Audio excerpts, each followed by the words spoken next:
ഹരി ഓം ഹരി ഓം.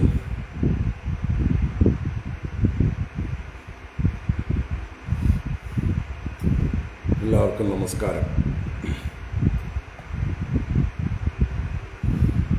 ഓം ശുക്ലാംബരധരം വിഷ്ണും ശശിവർണം ചതുർഭുജം പ്രസന്നവദനം ധ്യായേത് സർവവിഘ്നോപശാന്തയേ. ഗുരവേ സർവലോകാനാം ഭിഷജേ ഭവരോഗിണാം നിധയേ സർവവിദ്യാനാം ദക്ഷിണാമൂർത്തയേ നമഃ. ജന്മാദ്യസ്യ യതോന്വയാദിതരതശ്ചാർത്തേഷ്വഭിജ്ഞസ്വരാട് തേനേ ബ്രഹ്മഹൃദായ ആദികവയേ മുഹ്യന്തി യത്സൂരയഃ. തേജോ വാരിമൃതാം യദാ വിനിമയോ യത്ര ത്രിസർഗോ മൃഷാ ധാംനാ സ്വേന സദാ നിരസ്തകുഹകം സത്യം പരം ധീമഹി.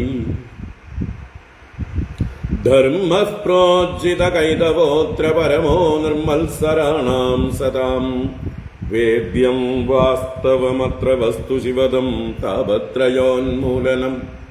ശ്രീമദ്ഭാഗവതേ മഹാമുനികൃതേ കിം വാ പരൈരീശ്വരഃ സദ്യോ ഹൃദ്യവരുധ്യതേത്ര കൃതിഭിഃ ശുശ്രൂഷുഭിസ്തക്ഷണാത്.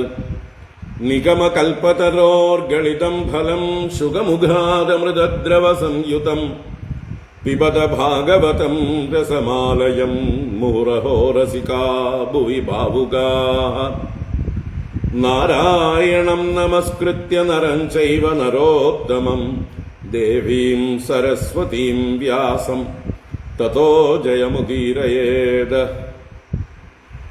യം പ്രവ്രജന്തമനുപേതമപേതകൃത്യം ദ്വൈപായനോ വിരഹകാതര ആജുഹാവ. പുത്രേതി തന്മയതയാ തരവോഭിനേദുഃ തം സർവഭൂതഹൃദയം മുനിമാനതോസ്മി. യസ്വാനുഭാവമഖിലശ്രുതിസാരമേകം അധ്യാത്മദീപമതിതിതീർഷതാം തമോന്തം. സംസാരിണാം കരുണയാഃ പുരാണഗുഹ്യം തം വ്യാസസൂനുമുപയാമി ഗുരും മുനീനാം. മൂകം കരോതി വാചാലം പങ്കും ലംഘയത്തെ ഗിരിം യത്കൃപാതമഹം വന്ദേ പരമാനന്ദമാധവം. യം ബ്രഹ്മാ വരുണേന്ദ്രരുദ്രമരുതഃ സ്തുന്വന്തി ദിവ്യൈസ്തവൈഃ വേദൈഃ സാംഗപദക്രമോപനിഷദൈഃ ഗായന്തി യം സാമഗാഃ. ധ്യാനാവസ്ഥിതതദ്ഗതേന മനസാ പശ്യന്തി യം യോഗിനോ യസ്യാന്തം ന വിദുഃ സുരാസുരഗണാഃ. ദേവായ തസ്മൈ നമഃ. കോമളം കൂജയൻ വേണും ശ്യാമളോയം കുമാരകഃ വേദവേദ്യം പരം ബ്രഹ്മ ഭാസതാം പുരതോ മമ. ഭൂതൈർമഹദ്ഭിർയയിമാ പുരോ വിഭുഃ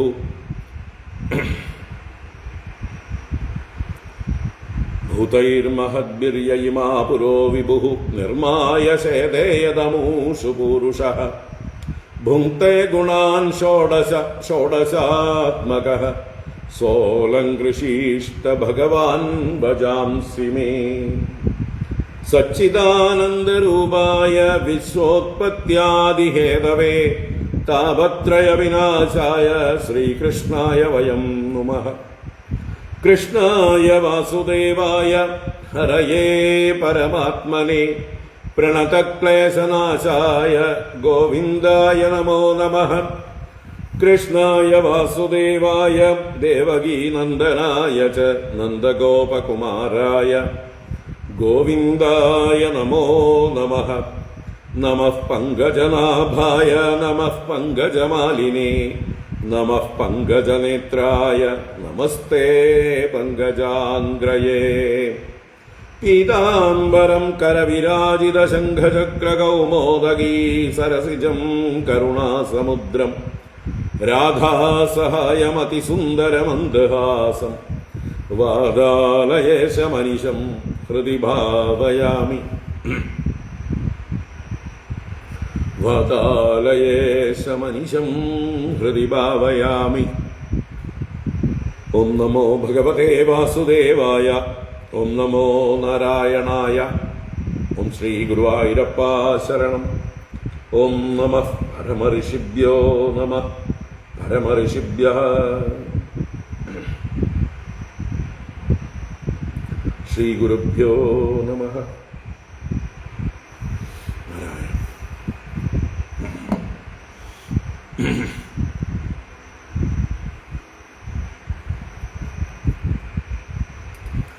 ഹരി ഓം. എല്ലാവർക്കും ഒരിക്കൽ കൂടെ നമസ്കാരം. എല്ലാവർക്കും ശുഭസായാഹ്നം, സുസ്വാഗതം. ശ്രീമദ് ഭാഗവത ജ്ഞാനഗംഗയിലേക്ക് ഏവർക്കും സുസ്വാഗതം, സുസ്വാഗതം. ഭാഗവതം ദശമസ്കന്ധം 51-ാം അധ്യായമാണ് നമ്മൾ കണ്ടുകൊണ്ടിരിക്കുന്നത്. അതിൽ 45-ാം ശ്ലോകം വരെ കണ്ടു. ഇനി മുചുകുന്ദ സ്തുതി എന്ന ഭാഗമാണ് ഇന്നിപ്പോൾ കാണാൻ പോകുന്നത്. നമുക്ക് 28-ാം ശ്ലോകം മുതൽക്ക് വായിക്കാം. 28-ാം ശ്ലോകം മുതൽക്ക്. യവനവധം കഴിഞ്ഞ് ഗുഹയിൽ ഭഗവാൻ മുചുകുന്ദന്റെ മുമ്പിൽ പ്രത്യക്ഷനായി അതിഗംഭീരമായ ചതുർബാഹു രൂപത്തെ കണ്ടതായിട്ടുള്ള മുചുകുന്ദൻ ഭഗവാനോട് താങ്കൾ ആരാണ് എന്ന് ചോദിക്കുന്ന ആ ചോദ്യങ്ങളും തുടർന്ന് ഭഗവാൻ കൊടുക്കുന്ന മറുപടിയും അതാണ് നമ്മൾ രാവിലെ കണ്ടത്. ആ ഭാഗമാണ് ഇപ്പോൾ വായിക്കുന്നത്. അത് കഴിഞ്ഞ് ഭഗവാൻ ആരെന്ന് മനസ്സിലാക്കിയതോടുകൂടെ മുചുകുന്ദൻ ആ ഭഗവാനെ സ്തുതിക്കുന്ന ഭാഗമാണ് നമ്മൾ കാണാൻ പോകുന്നത്. ഓം നമോ ഭഗവതേ വാസുദേവായ. അത ശ്രീമദ്ഭാഗവതേ ദശമസ്കന്ധേ ഉത്തരാർദ്ധേ 51-തമോऽധ്യായഃ. മുചുകുന്ദ ഉവാച. കോ ഭവാനിഹ സംപ്രാപ്തോ വിപിനേ ഗിരിഗഹ്വരേ പദ്ഭ്യാം പലാശാഭ്യാം വിചരസ്യുരുകണ്ഠകേ. കിംചിത് തേജസ്വിനാം തേജോ ഭഗവാൻ വാ വിഭാവസുഃ. സൂര്യഃ സോമോ മഹേന്ദ്രോ വാ ലോകപാലോ അപരോപി വാ. മന്യേ ത്വാം ദേവദേവാനാം ത്രയാണാം പുരുഷർഷഭം. യദ്ബാധസേ ഗുഹാദ്വാന്തം പ്രദീപഃ പ്രഭയായതാ. ശുശ്രൂഷതാം അവ്യളീകം അസ്മാകം നരപുംഗവ. സ്വജന്മ കർമ്മഗോത്രം വാ കഥ്യതാം യദി രോചതേ.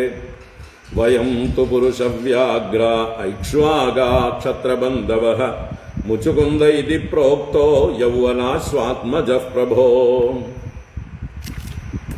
ചിരപ്രജാഗരശ്രാന്തോ നിദ്രയോ വഹതേന്ദ്രിയഃ. ശയേസ്മിൻ വിജനേ കാമം കേനാപ്യുത്ഥാപിതോ അധുനാ. സോപി ഭസ്മീകൃതോ നൂനം ആത്മീയേനൈവ പാപ്മനാ. അനന്തരം ഭവാൻ ശ്രീമാൻ ലക്ഷിതോ മിത്രശാതനഃ. തേജസാ തേ അവിഷഹ്യേണ ഭൂരി ദ്രഷ്ടും ന ശക്നുമഃ.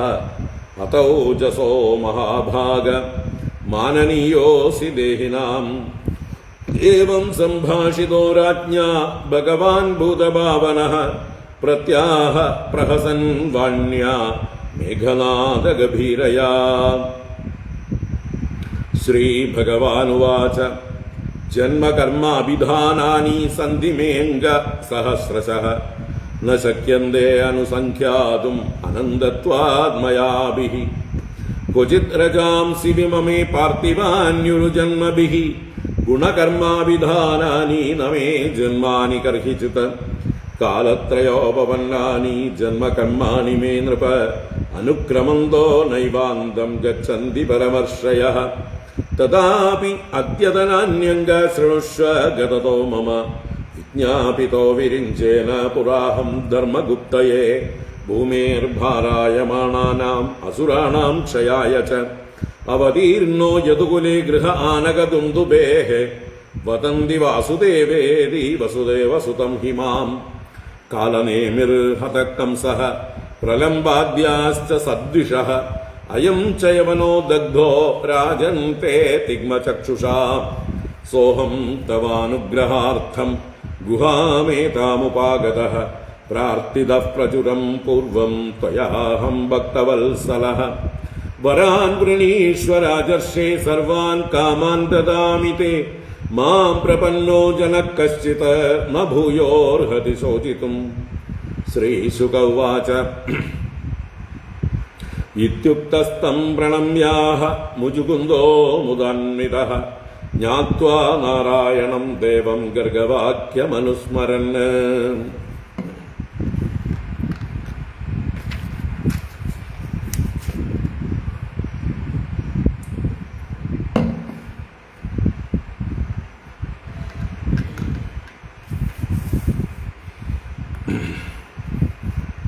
മുചുകുന്ദ ഉവാച വിമോഹിതോയം ജന ഈശമായയാ ത്വദീയയാ ത്വാം ന ഭജത്യനർത്ഥദൃക് സുഖായ ദുഃഖപ്രഭവേഷു സജ്ജതേ ഗൃഹേഷു യോഷിത് പുരുഷശ്ച വഞ്ചിതഃ ലബ്ധ്വാ ജനോ ദുർലഭമത്ര മാനുഷം കഥഞ്ചിദവ്യംഗമയത്നതോ നഘ പാദാരവിന്ദം ന ഭജത്യസന്മതിഃ ഗൃഹാന്ധകൂപേ പതിതോ യഥാ പശുഃ. മമൈഷ കാലോചിത നിഷ്ഫലോ ഗതോ രാജ്യശ്രിയോന്നദ്ദമദസ്യ ഭൂപതേഃ മത്യാത്മബുദ്ധേഃ സുതതാരകോശഭൂഷു ആസജ്ജമാനസ്യ ദുരന്തചിന്തയാ കളേബരേസ്മിൻ ഖഡഗുഡ്യസന്നിഭേ നിരൂഢമാനോ നരദേവ ഇത്യഹം വൃതോരദേവാശ്വപദാത്യനീകപൈഃ ഗാം പര്യടൻ ത്വാഗണയൻ സുദുർമദഃ. പ്രമത്തമുച്ചൈരിതികൃത്യ ചിന്തയാ പ്രവൃദ്ധലോഭം വിഷയേഷു ലാലസം ത്വമപ്രമത്തഃ സഹസാഭിപദ്യസേ ക്ഷുല്ലേലിഹാനോ അഹിരിവാഘുമന്തകഃ. പുരാ രഥൈർഹേമ പരിഷ്കൃതൈശ്ചരൻ മതംഗജൈർവാ നരദേവ സംജ്ഞിതഃ സ ഏവ കാലേന ദുരത്യയേന തേ കളേബരോ വിക്രമി ഭസ്മസംജ്ഞിതഃ. നിർജിത്യ ദിക്ചക്രമഭൂത വിഗ്രഹോ വരാസനസ്ഥഃ സമരാജവന്ദിതഃ ഗൃഹേഷു മൈഥുന്യസുഖേഷു യോഷിതാം ക്രീഡാമൃഗഃ പൂരുഷ ഈശ നീയത്തെ. കരോതി കർമാണി തപസ്സു നിഷ്ഠിതോ നിവൃത്തഭോഗസ്തദപേക്ഷയാ ദദത്. പുനശ്ച ഭൂയേയമഹം സ്വരാടിതി പ്രവൃദ്ധദർശോ ന സുഖായ കൽപ്പത്തെ. ഭവാപവർഗോ ഭ്രമതോ യഥാ ഭവേത് ജനസ്യ തർഹി അച്യുത സൽസമാഗമഃ. സൽസംഗമോ യർഹി തദൈവ സദ്ഗതൗ പരാപരേശേ ത്വയി ജായതേ മതിഃ. മന്യേ മമാനുഗ്രഹ ഈശത്തെ കൃതോ രാജ്യാനുബന്ധാപഗമോ യദൃച്ഛയാ യഃ പ്രാർത്ഥ്യതേ സാധുവിരേകചര്യയാ വനം വിവിക്ഷദ്ഭിർ അഖണ്ഡഭൂമിപൈഃ. ന കാമയേന്യം തവ പാദസേവനാത് അകിഞ്ചന പ്രാർത്ഥ്യതമാത്പരം വിഭോ. ആരാധ്യ കസ്ത്വാം ഹ്യപവർഗതം ഹരേ വൃണീത ആര്യോ വരമാത്മബന്ധനം. തസ്മാദ് വിസൃജ്യാശിഷ ഈശ സർവതോ രജസ്തമഃ സത്വഗുണാനുബന്ധനാഃ. നിരഞ്ജനം നിർഗുണമദ്വയം പരം ത്വാം ജ്ഞപ്തിമാത്രം പുരുഷം വ്രജാമ്യഹം. ചിരമിഹ വൃജിനാർത്തസ്തപ്യമാനോനുതാപൈഃ അഭിതൃഷഷടമിത്രോ ലബ്ധശാന്തിഃ കഥഞ്ചിത് ശരണദ സമുപേതസ്ത്വൽപദാബ്ജം പരാത്മൻ അഭയം ഋതം അശോകം പാഹി മാപന്നമീശ. ശ്രീഭഗവാനുവാച സാർവഭൗമ മഹാരാജ മതിസ്തേ വിമലോർജിതാ വരൈഃ പ്രലോഭിതസ്യാപി ന കാമൈർവിഹതാ യതഃ. പ്രലോഭിതോ വരൈര്യത്വം അപ്രമാദായ വിദ്ധി തത് ന ധീർമയ്യേകഭക്താനാം ആശീർഭിർവിദ്യത്തെ ക്വചിത്. യുഞ്ജാനാനാമഭക്താനാം പ്രാണായാമാദിഭിർമനഃ അക്ഷീണവാസനം രാജൻ ദൃശ്യത്തെ പുനരുത്ഥിതം. വിചരസ്വ മഹീം കാമം മയ്യാവേശിതമാനസഃ അസ്ത്വേവ നിത്യദാ തുഭ്യം ഭക്തിർമയ്യനപായിനി. ക്ഷാത്രധർമ്മസ്ഥിതോ ജന്തൂൻ ന്യവധീർമൃഗയാദിഭിഃ സമാഹിതസ്തത്തപസാ ജഹ്യകം മധുഭാശ്രിതഃ ജന്മന്യനന്തരേ രാജൻ സർവബോധസുഹൃത്തമഃ ഭൂത്വാ ദ്വിജവരസ്ത്വം വൈ മാമുപൈഷ്യസി കേവലം. ഹരി ഓം. ഇത് ശ്രീമദ്ഭാഗവതേ മഹാപുരാണേ പാരമഹംസ്യാം സംഹിതായാം ദശമസ്കന്ധേ ഉത്തരാർദ്ധേ മുചുകുന്ദസ്തുതിർനാമ ഏകപഞ്ചാശത്തമോऽധ്യായഃ. സർവത്ര ഗോവിന്ദനാമ സങ്കീർത്തനം. ഗോവിന്ദ ഗോവിന്ദ. നാരായണാഖില ഗുരോ ഭഗവൻ നമസ്തേ. നാരായണാഖില ഗുരോ ഭഗവൻ നമസ്തേ. നാരായണാഖില ഗുരോ ഭഗവൻ നമസ്തേ.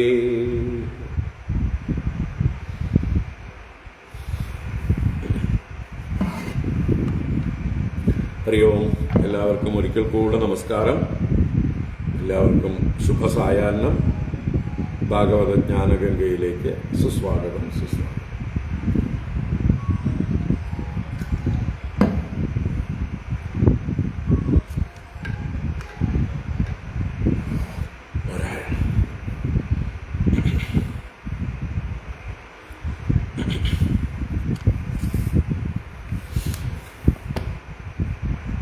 നമ്മൾ ഭാഗവത ജ്ഞാനഗംഗയിൽ ഭാഗവതം ദശമസ്കന്ധം 51-ാം അധ്യായം മുചുകുന്ദ ചരിത്രം, അതാണ് രാവിലെ കണ്ടു തീർത്തത്.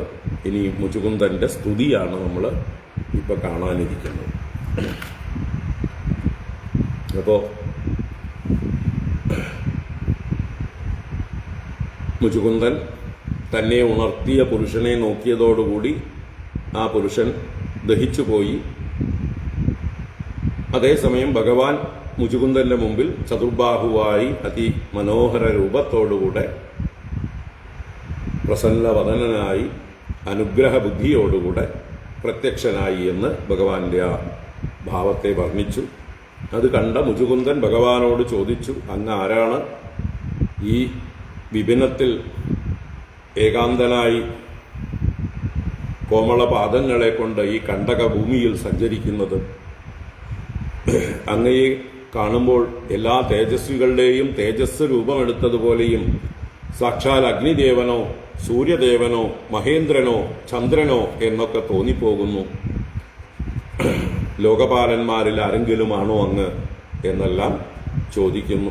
അത് കഴിഞ്ഞ്, അല്ല, അങ്ങ് എല്ലാ ദേവന്മാർക്കും ദേവന്മാരായ ത്രിമൂർത്തികൾക്കും നാഥനായിട്ടുള്ള പുരുഷോത്തമനാണ്.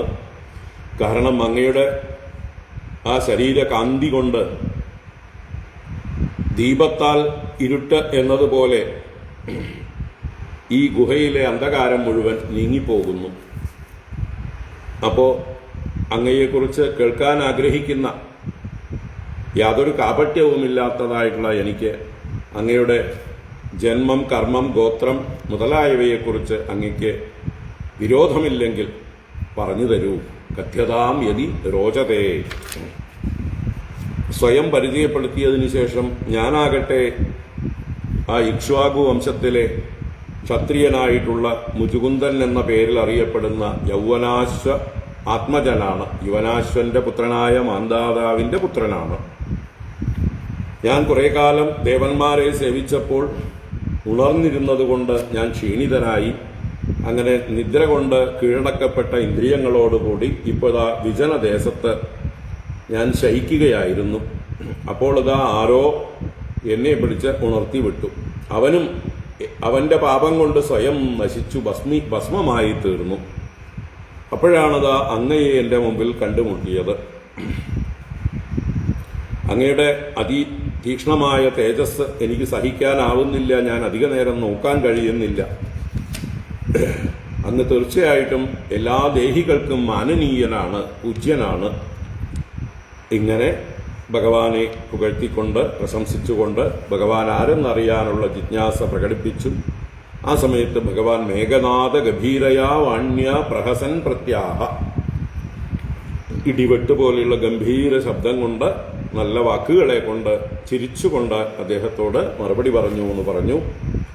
എനിക്ക് ജന്മവും കർമ്മങ്ങളും നാമധേയങ്ങളും ആയിരക്കണക്കിനുണ്ടപ്പാ. അത് എനിക്ക് പോലും എണ്ണി തിട്ടപ്പെടുത്താൻ സാധ്യമല്ല. കാരണം അനന്തമാണ്. അനന്തമായതിനെ എങ്ങനെ തിട്ടപ്പെടുത്താനാണ്?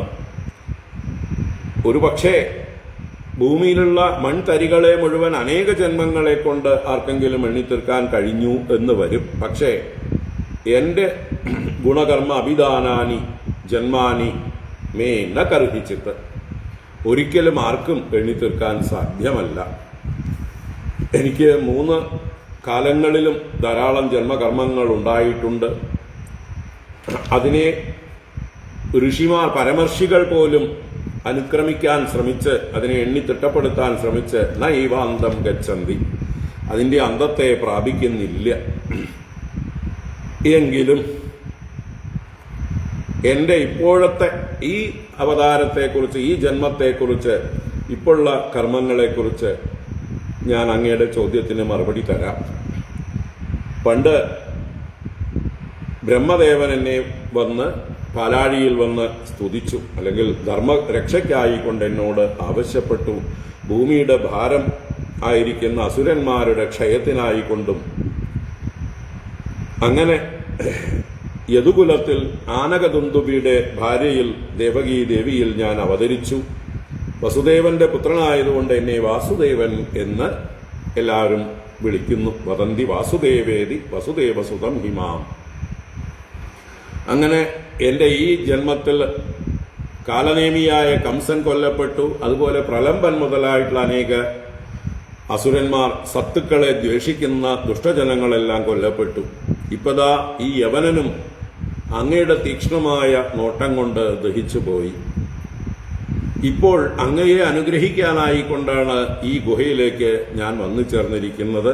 കാരണം അങ്ങ് പൂർവജന്മങ്ങളിൽ എന്നെ അധികം പ്രാർത്ഥിച്ചിട്ടുണ്ട്, എന്നെ കാണണമെന്ന് ആഗ്രഹിച്ച് പ്രാർത്ഥിച്ചിട്ടുണ്ട്. അതുകൊണ്ട് ഭക്തവത്സലനായ ഞാൻ അങ്ങയുടെ മുമ്പിൽ വന്നിരിക്കുകയാണ്. ഇനി അങ്ങയ്ക്ക് ആവശ്യമായിട്ടുള്ള വരങ്ങളെ വരിച്ചുകൊള്ളുക. അങ്ങയ്ക്ക് ഏത് ആവശ്യവും ഏത് കാമങ്ങളെയും ഞാൻ നൽകാം. എന്നെ ശരണം പ്രാപിച്ചിട്ടുള്ള ഒരു ജനം പിന്നീട് മറ്റൊരാളുടെ മുമ്പിൽ ചെന്ന് ദീനനായിരിക്കാൻ പാടുള്ളതല്ല. അവൻ ശോചിത്തും ഭൂയഹ മ അർഹതി. അവൻ വീണ്ടും ശോകമനുഭവിക്കുവാൻ, ദുഃഖമനുഭവിക്കുവാൻ പാടുള്ളതല്ല. അപ്പൊ എൻ്റെ അടുത്ത് വന്ന് എല്ലാ ദുഃഖങ്ങളെയും പോക്കേണ്ടതാണ് എന്നർത്ഥം. ഇങ്ങനെ ഭഗവാൻ അനുഗ്രഹിച്ച് വരം ചോദിച്ചു കൊള്ളാൻ പറഞ്ഞതായിട്ടുള്ള സമയത്ത് ഭഗവാനെ പ്രണമിച്ചുകൊണ്ട് ആ മുചുകുന്ദൻ സന്തോഷത്തോടുകൂടി തന്റെ മുമ്പിൽ നിൽക്കുന്നത് സാക്ഷാൽ നാരായണനാകുന്ന ദേവനാണെന്ന് തനിക്ക് മുമ്പ് ഗർഗമഹർഷി പറഞ്ഞു തന്നിട്ടുള്ള വാക്യങ്ങളെ അനുസ്മരിച്ചു. എന്നിട്ട് ഭഗവാനെ കുറിച്ച് അല്ലെങ്കിൽ സ്തുതിച്ചുകൊണ്ട് ഇങ്ങനെ പാടി എന്ന് ആ മുചുകുന്ദന്റെ 13 ശ്ലോകങ്ങൾ കൊണ്ടുള്ള അതിഗംഭീരമായിട്ടുള്ള സ്തുതി. ഈ മുചുകുന്ദന്റെ അവസ്ഥ തന്നെയാണ് നമ്മൾക്ക് ഓരോരുത്തർക്കും. അല്ലേ, നമ്മളുമൊക്കെ ഉറങ്ങുക തന്നെയായിരുന്നു. മുചുകുന്ദനും കുറെ കാലം വിഷയഭോഗങ്ങളൊക്കെ അനുഭവിച്ച് ദേവന്മാരെ പ്രീതിപ്പെടുത്തിക്കൊണ്ടും പിന്നീട് ഒരു തമസ്സിലാണ്ട് നിദ്രയിലാണ്ട് കാലം കഴിച്ചു പോയി. ഇതേപോലെ തന്നെ നമ്മളും മനുഷ്യജന്മം കിട്ടിയ ഓരോരുത്തരും വിഷയസുഖങ്ങൾ അനുഭവിച്ചുകൊണ്ട് ഒരു തമസ്സിലാണ്ടിരിക്കുകയാണ് നമ്മുടെ ദേവന്മാരെ പ്രസാദിപ്പിച്ചുകൊണ്ട്. അദ്ദേഹം ദേവലോകത്ത് ചെന്ന് അവരെ രക്ഷ ചെയ്യാൻ കാവൽ നിന്നു എന്ന് പറഞ്ഞത് നമ്മളെ സംബന്ധിച്ച് ദേവന്മാരെന്ന് പറഞ്ഞാൽ നമ്മുടെ ഇന്ദ്രിയ ദേവതകളാണ്. അപ്പൊ ഇന്ദ്രിയ ദേവതകളെ പ്രീതിപ്പെടുത്തിക്കൊണ്ട്, ഇന്ദ്രിയ ദേവതകളെ രക്ഷിച്ചുകൊണ്ട്, ഇന്ദ്രിയ വിഷയങ്ങൾ ഹോമിച്ചുകൊണ്ട്, അല്ലേ, ശബ്ദസ്പർശ രൂപരസഗന്ധങ്ങളാകുന്ന വിഷയങ്ങളെ ഈ ദേവന്മാർക്ക് ഇന്ദ്രിയാധിഷ്ഠാന ദേവതകൾക്കായിക്കൊണ്ട് ഹോമിച്ചുകൊണ്ട് നമ്മളും അവരെ രക്ഷിച്ചുകൊണ്ടിരിക്കുകയായിരുന്നു. നമ്മളും ഒരുതരം തമസ്സിലാണ്ട് നിദ്രയിലാണ്ടതുപോലെ കിടക്കുകയാണ്. അങ്ങനെയുള്ള നമ്മളോട് ഉപനിഷത്ത് പറഞ്ഞു, ഉത്തിഷ്ഠത ജാഗ്രത പ്രാപ്യ വരാൻ നിബോധത എന്ന്. എഴുന്നേൽക്കൂ, ഉണരൂ, ഗുരുക്കന്മാരെ പ്രാപിച്ച് അറിയേണ്ടത് അറിയൂ, വരന്മാരെ പ്രാപിച്ച് അറിയേണ്ടത് അറിയൂ. ബോധമുള്ളവരായിത്തീരൂ എന്ന് ഉപനിഷത്ത് പറഞ്ഞു. ഇവിടെ അതാ ഭഗവാനാകുന്ന ഗുരുവിൻ്റെ മുമ്പിൽ ഉണർന്നുകൊണ്ട് മുചുകുന്ദൻ തനിക്ക് ഇത്രയും കാലം നഷ്ടപ്പെട്ടതിനെക്കുറിച്ച് പശ്ചാത്താപത്തോടെ ഭഗവാനോട് ക്ഷമാപണം ചെയ്യുന്നു. ഇത്രയും കാലം ഞാൻ അങ്ങയെ ഭജിക്കാതെ എൻ്റെ കാലം വൃഥാ പോയി, ആയുസ് വെറുതെ പോയി, ഈ ജന്മം പാഴായി പോയേനെ അങ്ങ് കാരുണ്യം ചെയ്ത് എൻ്റെ മുമ്പിൽ വന്നില്ലായിരുന്നെങ്കിൽ എന്ന് പറഞ്ഞുകൊണ്ടുള്ള വളരെ വിശദമായിട്ടുള്ള ഗംഭീരമായിട്ടുള്ള സ്തുതിയാണ് നമുക്ക് നോക്കാം. നമ്മളിലും ഈ ഒരു ഉണർവുണ്ടാക്കുന്ന, നമ്മൾക്കും നിത്യാനിത്യ വിവേകമുണ്ടാക്കുന്ന, നമ്മളിലും വൈരാഗ്യം ജനിപ്പിക്കുന്ന, നമ്മൾക്കും ഭക്തി ജനിപ്പിക്കുന്നതായിട്ടുള്ള അതിമനോഹരങ്ങളായിട്ടുള്ള 13 ശ്ലോകങ്ങളാണ് മുചുകുന്ദ സ്തുതി. ചെറുതാണെങ്കിലും ഗംഭീരമാണ്, അർത്ഥസമ്പുഷ്ടമാണ്. അപ്പൊ നമുക്കത് കാണാം. മുചുകുന്ദ ഉവാച. മുചുകുന്ദൻ എന്ന് പറഞ്ഞാൽ ഒരു മുമുക്ഷു ആയി. ഇപ്പൊ നമ്മളൊക്കെ മുമുക്ഷുക്കളാണ്. നമ്മുടെ ഉള്ളിലെ മുമുക്ഷുത്വം അത് ഇപ്പൊ മന്ദമായിട്ടോ മധ്യമമായിട്ടോ ഇരിക്കുകയാണ്. ഈ മുചുകുന്ദ സ്തുതി കൊണ്ട് അത് തീവ്രമാകട്ടെ. നമ്മുടെ ഉള്ളിലുള്ള മോക്ഷേച്ഛ കൂടുതൽ തീവ്രമായി തീരട്ടെ. എന്നിട്ട് നമ്മുടെ ഇതുവരെ കളഞ്ഞ കാലം അത് പോട്ടെ, അത് പോയി കഴിഞ്ഞു, ഇനിയൊന്നും ചെയ്യാൻ പറ്റില്ല. ഇനിയുള്ള കാലം വളരെ തീവ്രമായി തന്നെ അവനവന്റെ ആത്മബോധം ഉണരാനായിക്കൊണ്ട്, ആത്മജ്ഞാനം നേടാനായിക്കൊണ്ട് പ്രയത്നിക്കണം. അല്ലെങ്കിൽ നമ്മൾ നല്ലൊരു മനുഷ്യജന്മം കിട്ടി ആത്മഹത്യ ചെയ്യുന്നത് പോലെയാണ്. ലബ്ധ്വാ കഥഞ്ചിത് നരജന്മ ദുർലഭം തത്രാപി പുംസ്ത്വം ശ്രുതിപാരദർശനം യസ്തു ആത്മമുക്തൗ ന യതേത മൂഢധീഹി സഹ്യാത്മഃ സ്വം വിനിഹന്ത്യ സദ്ഗ്രഹാത്.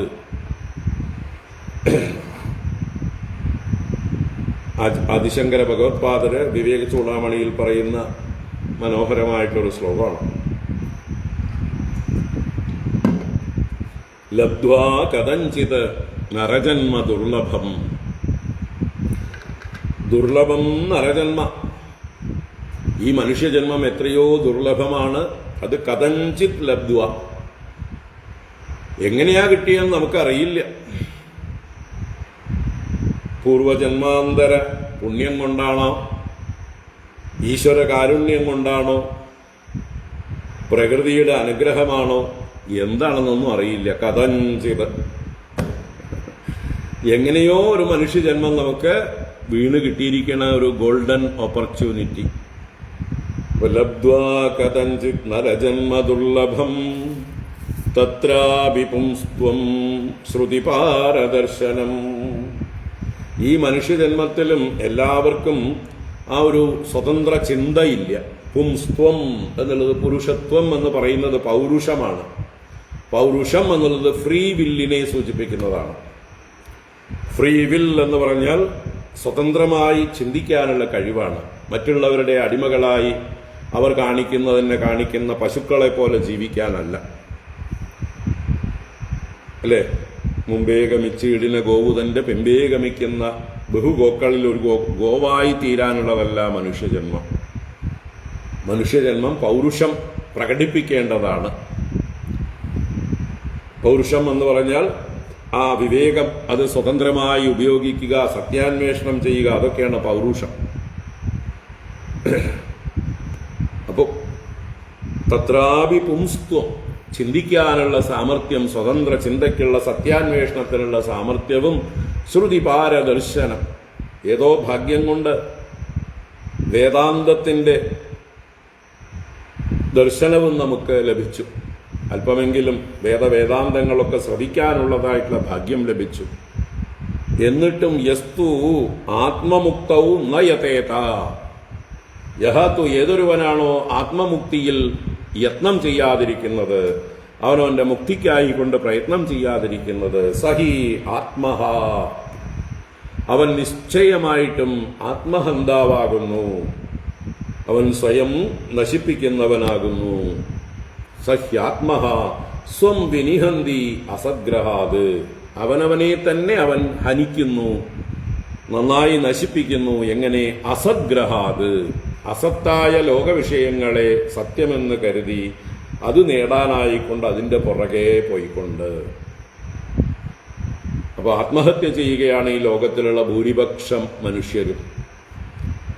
മനുഷ്യരായി ജനിച്ചു എന്ന് മാത്രമേ ഉള്ളൂ, അതിന്റെ പ്രയോജനം അവർക്ക് കിട്ടുന്നില്ല, നഷ്ടപ്പെടുത്തിക്കൊണ്ടിരിക്കുകയാണ്.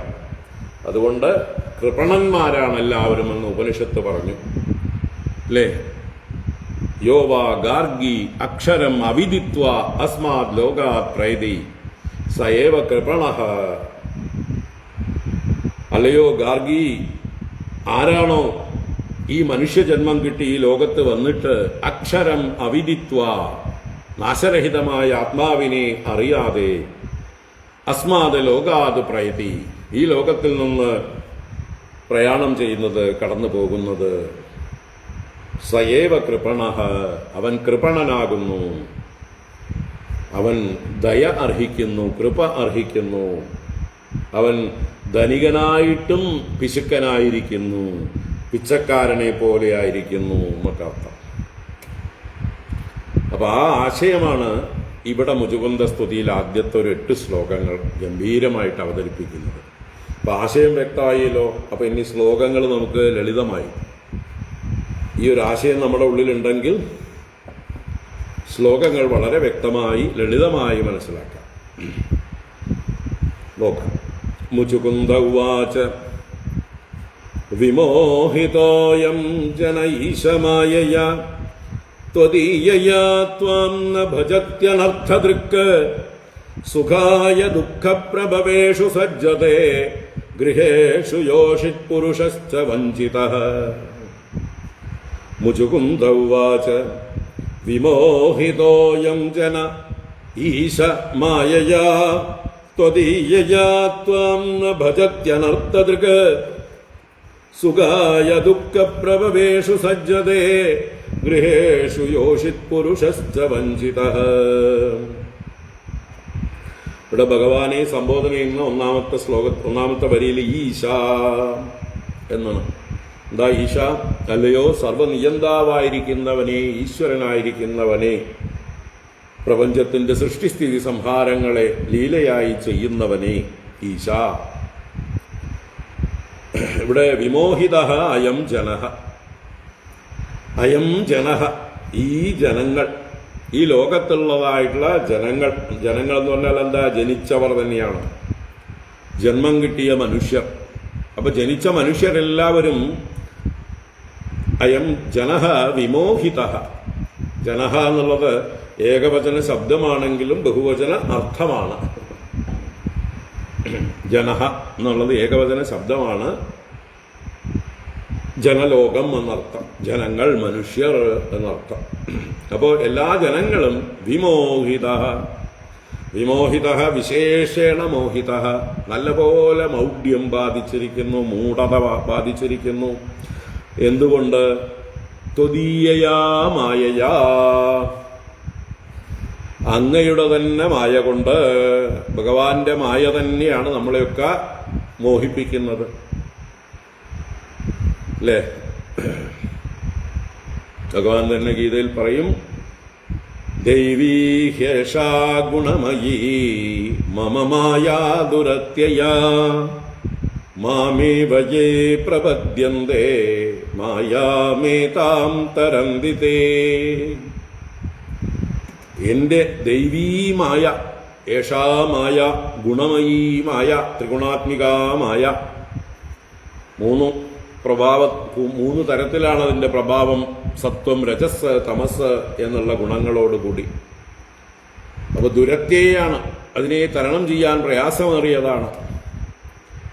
ആരാണോ മാമേവ പ്രപദ്യന്തേ, എന്നെ തന്നെ ശരണം പ്രാപിക്കുന്നത്, മായാം ഏതാം തരന്തി തേ, അങ്ങനെ എന്നെ ശരണം പ്രാപിക്കുന്നവർ ഈ മായയെ തരണം ചെയ്യുന്നു. അല്ലാത്ത മൂഢജനങ്ങൾ എന്റെ മായയാൽ മോഹിതരായി എന്നെ ഭജിക്കുന്നുമില്ല. വല്ലാതെ മോഹിതരായിട്ടുള്ള താമസമായ കൊണ്ട് മോഹിതരായിട്ടുള്ളവർ ഒരിക്കലും ഭഗവാനെ ഭജിക്കാറില്ല. സാത്വികമായാണ് ഭഗവാനെ ഭജിക്കാനായിട്ട് പ്രേരിപ്പിക്കുക. ആ സാത്വികമായ എന്ന് പറയുമ്പോൾ അത് വിദ്യാമായയായിട്ട്, താമസമായ എന്ന് പറയുമ്പോൾ അവിദ്യാമായയാണ്. അപ്പൊ അവിദ്യാമായ നമ്മളെ മോഹിപ്പിക്കുന്നു, വിദ്യാമായയാണ് നമ്മളെ സത്യാന്വേഷണത്തിന് പ്രേരിപ്പിക്കുന്നത്, ഈശ്വര ഭജനത്തിന് പ്രേരിപ്പിക്കുന്നത്. രജോമായ അതിൻ്റെ ഇടയിൽ കിടന്ന് നമ്മളെ എന്താ പറയുക, നെട്ടോട്ടം കുറിയോട്ടം ഓടിച്ചുകൊണ്ടിരിക്കും.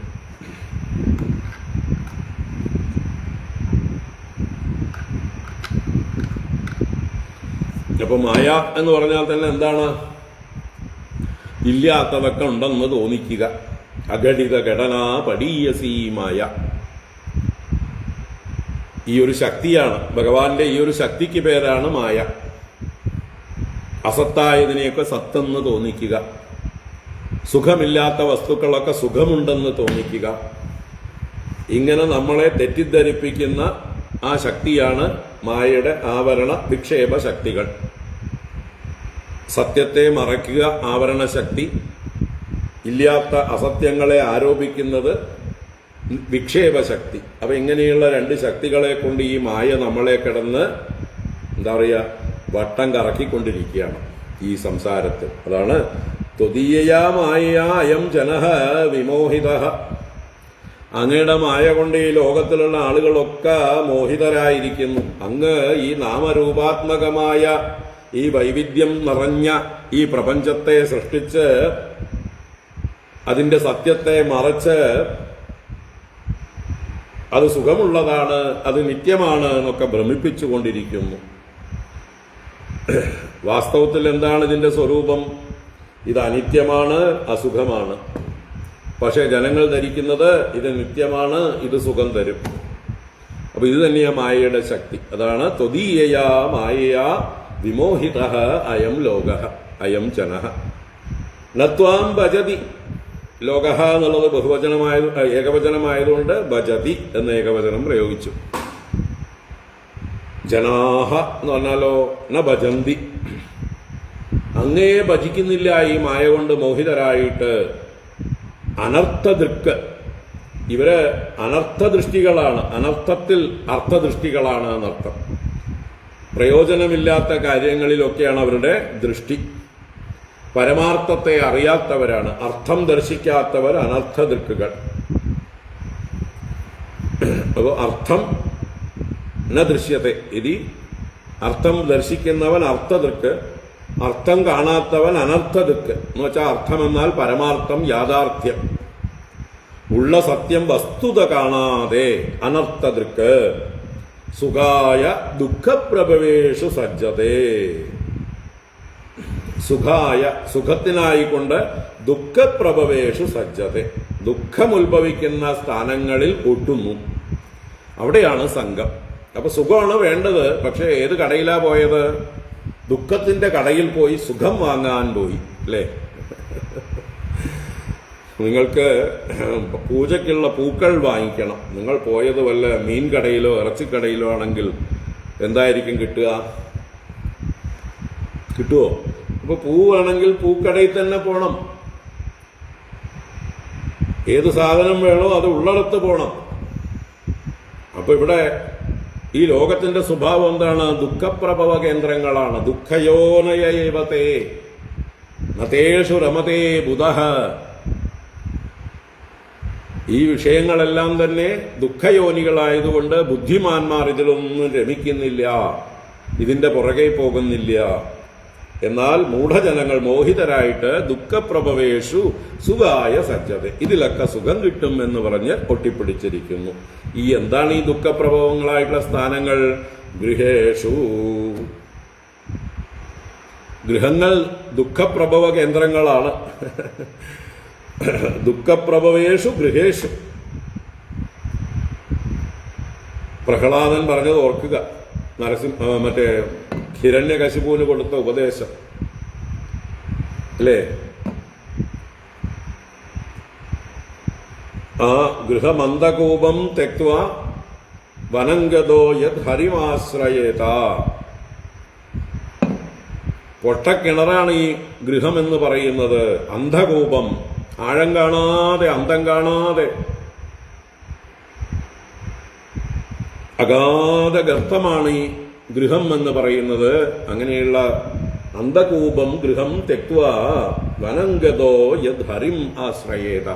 കാട്ടിൽ ചെന്ന് ഹരിയെ ആശ്രയിക്കുന്നതാണ് ഉത്തമമായിട്ടുള്ള കാര്യമെന്ന് ഞാൻ മനസ്സിലാക്കിയിട്ടുണ്ട് അച്ഛാ എന്ന് പറഞ്ഞല്ലോ ആദ്യത്തെ തവണ മടിയിലിരുത്തിയപ്പോ ചോദിച്ചപ്പോ. പിന്നത്തെ പ്രാവശ്യമാണ് ശ്രവണം, കീർത്തനം, വിഷ്ണോഹോ സ്മരണം, പാദസേവനം, അർച്ചനം, വന്ദനം, ദാസ്യം, സഖ്യം, ആത്മനിവേദനം എന്ന് പറഞ്ഞത്.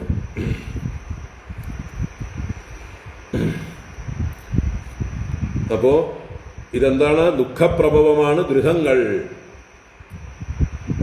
ഗൃഹങ്ങൾ നമ്മളെ ഗ്രഹിച്ചു വച്ചിരിക്കുകയാണ്, മുതലകൾ പിടിച്ചിരിക്കും പോലെ. അവിടെ രണ്ടു കൂട്ടരും വഞ്ചിതരാണെന്ന് പറയും. യോഷിത് പുരുഷശ്ച വഞ്ചിത. യോഷിത്ത് പുരുഷനാൽ വഞ്ചിക്കപ്പെടുന്നു, പുരുഷൻ യോഷിത്തുകളാൽ വഞ്ചിക്കപ്പെടുന്നു. അല്ലേ? യോഷിത്തുകൾ വിചാരിക്കുന്നു ഈ പുരുഷൻ തനിക്ക് സുരക്ഷിതത്വം തരും, തനിക്ക് സുഖം തരും, തന്റെ ആഗ്രഹങ്ങളെല്ലാം സാധിച്ചു തരും എന്ന് ഭ്രമിച്ചിരിക്കുന്നു.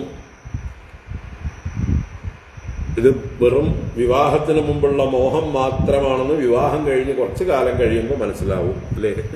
എന്നാലും അതിൽ നിന്ന് തലയൂരാൻ തോന്നുന്നുണ്ടോ? എന്തായാലും ഒരു പ്രതീക്ഷയാണ്. ഏതായാലും ഈ കിണറ്റിൽ പെട്ടു, ഇനിയിപ്പോൾ എവിടേക്ക് പോകാനാണെന്ന് വിചാരിച്ചുകൊണ്ട് അതിൽ തന്നെ കിടക്കുകയാണ് ഭൂരിപക്ഷം ആളുകളും. അതിന്ന് കരകയറാനുള്ള ധൈര്യമില്ല. ഇതിന്ന് കയറിയാൽ ഞാൻ എവിടെ പോവും, ഞാൻ ഒറ്റപ്പെട്ടു പോവില്ലേ എന്നുള്ള മൂഢത, ഒരു ഭയം. അപ്പൊ ഇവിടെ ആവുമ്പോ ഇയാളുണ്ട് കൂട്ട്, എന്നെ പോലെ ഒരു മൂഢൻ. അങ്ങനെ കരുതിക്കൊണ്ട് യോഷിത പുരുഷഹാച്ച, പുരുഷനും യോഷിത്താകുന്ന മായ കൊണ്ട് വഞ്ചിക്കപ്പെടുന്നു. ഇവളെനിക്ക് സുഖം തരും, ഇവളെന്നും എന്റെ കൂടെ ഉണ്ടാവും എന്നുള്ള ചിന്തയാണ്. വാസ്തവത്തിൽ അങ്ങനെ ചിന്തിച്ചു കൊണ്ടിരിക്കുമ്പോഴാണ് ഇടയ്ക്ക് തട്ടിപ്പോകുന്നത് ആരെങ്കിലും ഒരാൾ. തട്ടിപ്പോവുകയോ ഉപേക്ഷിച്ചു പോവുകയോ ആവാം. അന്നത്തെ കാലത്ത് തട്ടിപ്പോകുന്നതിനേക്കാൾ എളുപ്പമാണ് ഉപേക്ഷിച്ചു പോകുന്നത്. വളരെ പെട്ടെന്നാണ് ഉപേക്ഷിച്ചു പോകുന്നത് ഓരോരുത്തരും.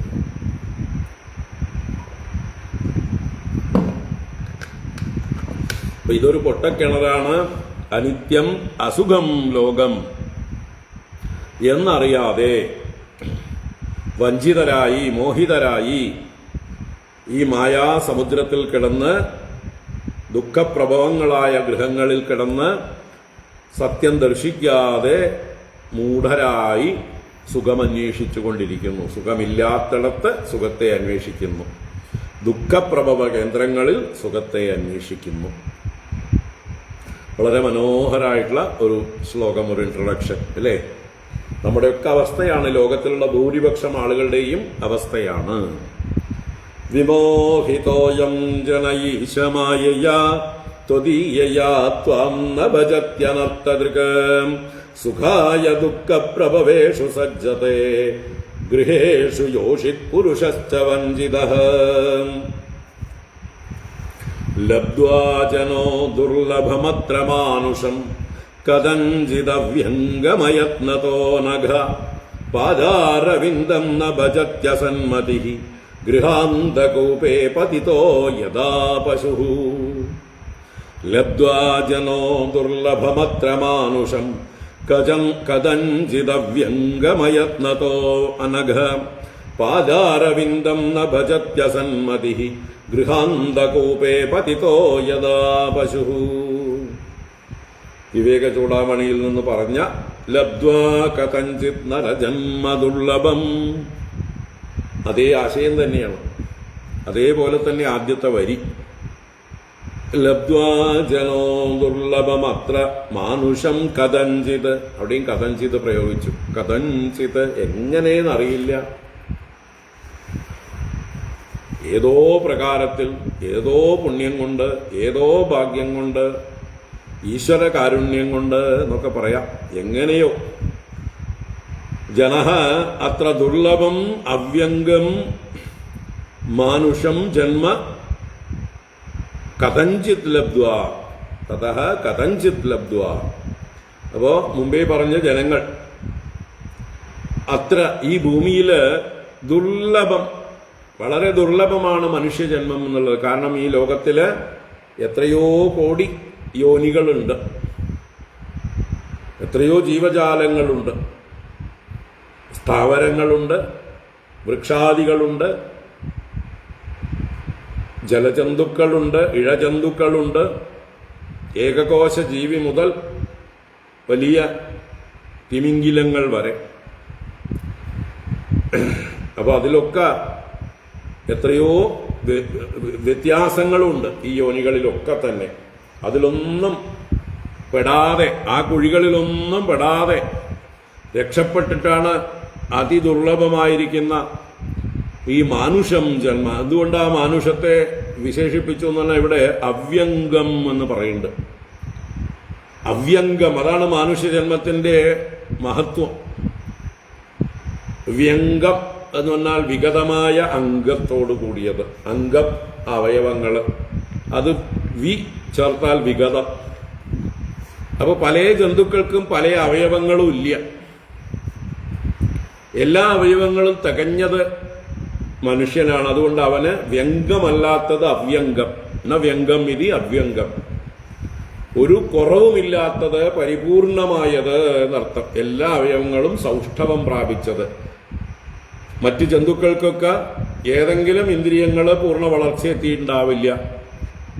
മനുഷ്യർക്കാണ് ശബ്ദ, സ്പർശ, രൂപ, രസ, ഗന്ധങ്ങൾ അഞ്ചും നല്ലതുപോലെ ആസ്വദിക്കാനുള്ള 5 ജ്ഞാനേന്ദ്രിയങ്ങൾ വികസിച്ചിട്ടുള്ളത്. അതുപോലെ 5 കർമ്മേന്ദ്രിയങ്ങളും വികസിച്ചിട്ടുള്ളത്.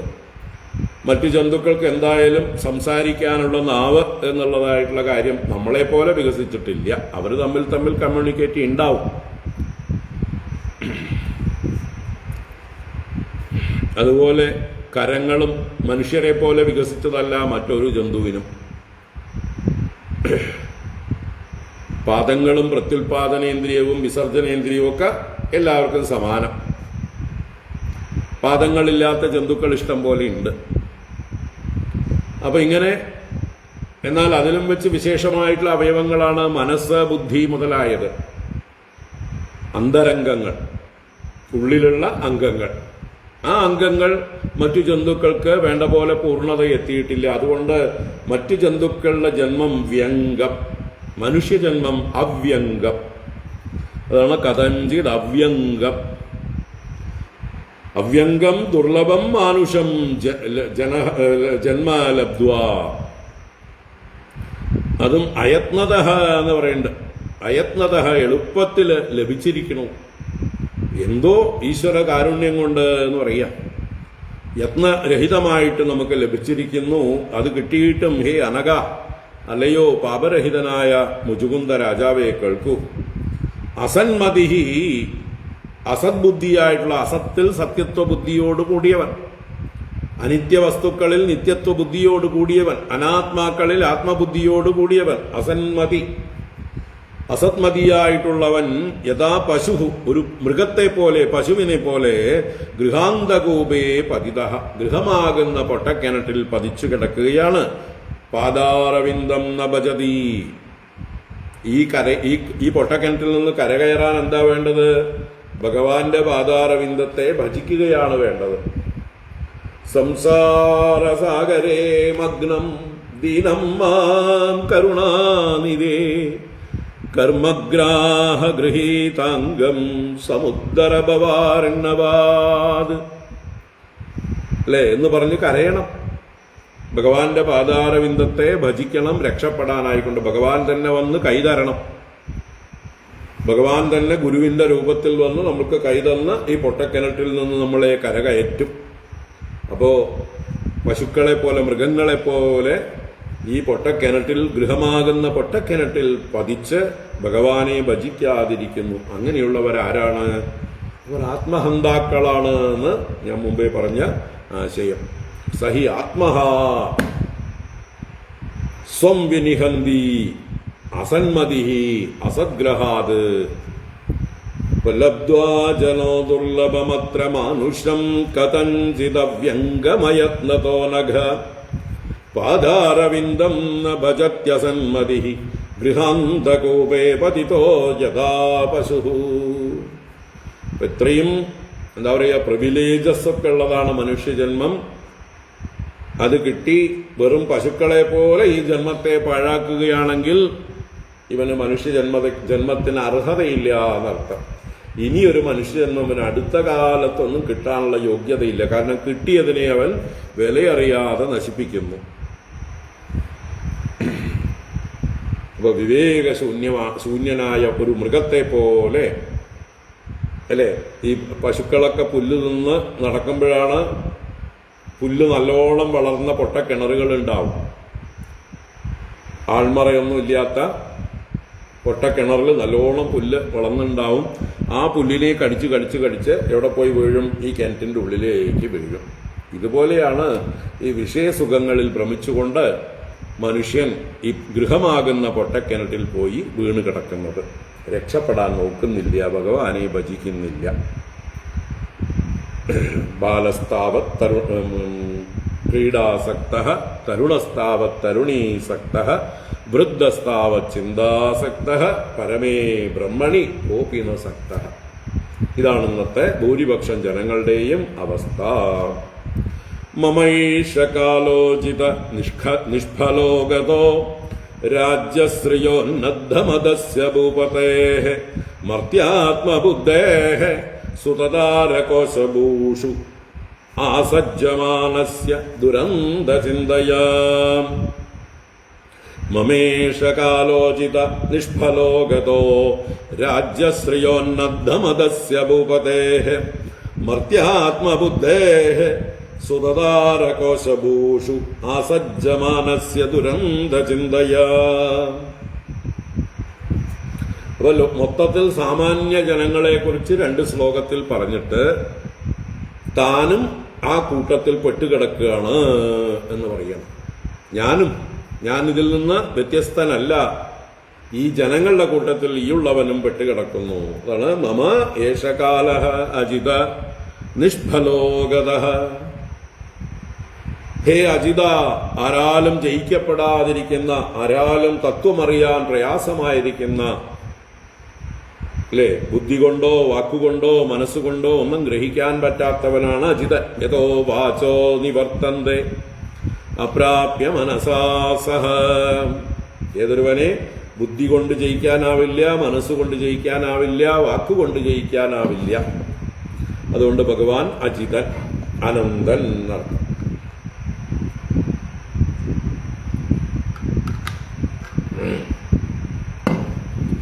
അപ്പൊ ഹേ അജിത, മമ ഏഷഃ കാലഃ നിഷ്ഫലഃ ഗതഃ. മമ എന്റെ ഏഷഃ കാലഃ ഈ കഴിഞ്ഞ കാലം, ഇത്രയും കാലം, നിഷ്ഫലഃ ഗതഃ ഫലമില്ലാതെ പോയി. അല്ലേ, നല്ല ഭൂമിയുണ്ട് നമുക്ക്, നല്ല ഫലഭൂയിഷ്ടമായിട്ടുള്ള വളക്കൂറുള്ള ഭൂമി. യഥാകാലം മഴ പെയ്യുന്നുണ്ട്, ആവശ്യത്തിന് വെള്ളം കിട്ടാനുള്ള സാധ്യതകളെല്ലാം ഉണ്ട് അവിടെ. മറ്റെല്ലാ സൗകര്യങ്ങളും സുരക്ഷിതത്വവുമുണ്ട്. എന്നിട്ടും അങ്ങനെ ഒരു ഭൂമി കിട്ടിയിട്ട് അതിൽ കൃഷിയൊന്നും ചെയ്യാതെ മടിയനായി കാലം കഴിച്ചാൽ ഏതുപോലെയാണോ, എത്ര നഷ്ടമാണോ, അല്ലേ? നീ തനിക്ക് വയ്യെങ്കിൽ പാട്ടത്തിനെങ്കിലും ആർക്കെങ്കിലും കൊടുക്കണം. തനിക്ക് നേരിട്ടതൊന്നും ചെയ്യാൻ വയ്യ, നടത്താൻ കഴിവുള്ളവർക്ക് ലീസിന് കൊടുക്കാം, അപ്പോഴും വരുമാനമുണ്ട്. പിന്നെ അവിടെ ഉണ്ടാവുന്ന വിളവുകളിൽ നിന്ന് കുറച്ച് നല്ല കാര്യങ്ങൾ ഇങ്ങോട്ട് തരൂന്നും പറയാം. എനിക്കിത്ര തരൂ, അത് കഴിഞ്ഞ് ബാക്കിയുള്ളതൊക്കെ വിറ്റോളും, അതിന് പുറമെ എനിക്ക് ഇത്ര കിട്ടണം വർഷത്തിൽ, ലീസ് അഗ്രിമെന്റ് പ്രകാരമുള്ള എമൗണ്ട്, അങ്ങനെയും പറയാം. പക്ഷെ അതൊന്നും ചെയ്യാതെ ഫലഭൂയിഷ്ടമായിട്ടൊരു ഭൂമിയെ ഒട്ടും ഒന്നും ചെയ്യാതെ കാലം കളഞ്ഞു പോയാൽ എത്ര വലിയ നഷ്ടമാണ്. അതിനേക്കാൾ എത്രയോ വലിയ നഷ്ടമാണ് നമുക്ക് കിട്ടിയിരിക്കുന്ന ഈ ഫലഭൂയിഷ്ടമായിട്ടുള്ള ഈ മനുഷ്യജന്മമാകുന്ന ഭൂമി. ഇതിൽ നമുക്ക് ഒരുപാട് കൃഷി ചെയ്യാനുണ്ട്. ഇതിന്റെ ഫലം എന്നുള്ളത് മോക്ഷമാണ്. ധർമാർത്ഥ കാമങ്ങൾ ഇതിന്റെ ഇടവേളകളാണ്. ഇതിൽ കിട്ടാനുള്ള ബൈ പ്രോഡക്ട്സ് ആണ്, അല്ലേ? ചില തോട്ടങ്ങളിലൊക്കെ വലിയ വിളകൾ വെച്ചിട്ട് അത് വലുതായി വരുന്നതിൻ്റെ ഇടയിൽ ചെറിയ കൃഷികൾ ചെയ്യും. തേക്ക് മരങ്ങളോ റബ്ബർ മരങ്ങളോ കവുങ്ങോ തെങ്ങോ ഒക്കെ വെക്കുന്ന തോട്ടങ്ങളിൽ അത് വളർന്ന് ഉയരത്തിൽ വരുന്നത് വരേക്ക് 6-7 കൊല്ലം ഫ്രീ ആണ്. അപ്പോൾ പിന്നെ കിടക്കട്ടെ ഇഞ്ചിയോ മഞ്ഞളോ പൈനാപ്പിളോ അല്ലേ, അങ്ങനെയുള്ള ഇടവേളകളിൽ കിട്ടുന്ന പ്രയോജനമാണ് ധർമ്മ അർത്ഥ കാമങ്ങൾ. ഏറ്റവും വലിയ ഫലം എന്നുള്ളത് അതിലെ മുഖ്യ കൃഷിയാണ്. അതെന്താണ്? മോക്ഷമാണ്. അപ്പൊ ഇങ്ങനെയുള്ള ഫലം നൽകാൻ കഴിവുള്ളതായിട്ടുള്ള ഈ വലിയ മനുഷ്യജന്മം എന്നുള്ളതായിട്ടുള്ള അതിനെ കിട്ടിയിട്ട് ഈ കാലത്തെ മുഴുവൻ ഫലമില്ലാതെ കളഞ്ഞു. നമ്മൾ ഓരോ കാര്യങ്ങൾ പറയുമ്പോൾ പറയാറുണ്ട്, നിന്നെ വളർത്തിയ കാലം കൊണ്ടൊരു തെങ്ങ് വെച്ചിരുന്നെങ്കിൽ എനിക്ക് പ്രയോജനം ഉണ്ടായിരുന്നു എന്ന് മക്കളെ നോക്കി അച്ഛനോ അമ്മയൊക്കെ പറയും. അതുപോലെ നമ്മളും പറയിപ്പിക്കുകയാണ് അല്ലേ? നമ്മളല്ല, നമ്മളെ പോലെയുള്ള പുറത്തുള്ള ആൾക്കാർ. അവർ നമ്മളെ ജനിപ്പിച്ച് വളർത്തി കഷ്ടപ്പെട്ടതിന് പകരമായിട്ട് വല്ല വാഴയോ തെങ്ങോ എന്തെങ്കിലുമൊക്കെ കൃഷി ചെയ്തിരുന്നെങ്കിൽ അവർക്ക് അതിൻ്റെ പ്രയോജനം കിട്ടിയേനെ. ഇപ്പം നമ്മളെ ജനിപ്പിച്ചിട്ട് അമ്മയുടെ ഗർഭപാത്രത്തെ വെറുതെ ദുഷിപ്പിച്ചു, അമ്മയ്ക്ക് കുറേ പ്രസവ വേദനയും ഗർഭധാരണ ദുഃഖങ്ങളും കൊടുത്തു, അത്ര മാത്രമേ ഉള്ളൂ. ആ അമ്മ നമ്മളെ കാണുമ്പോൾ നെടുവീർപ്പിടും, ഭാഴി ജന്മം എന്ന് പറഞ്ഞിട്ട് അല്ലേ? നമ്മുടെ കാര്യമല്ല പറയണത്. നമ്മളെ കാണുമ്പോൾ അമ്മമാർക്ക് സന്തോഷം ഉണ്ടാവും.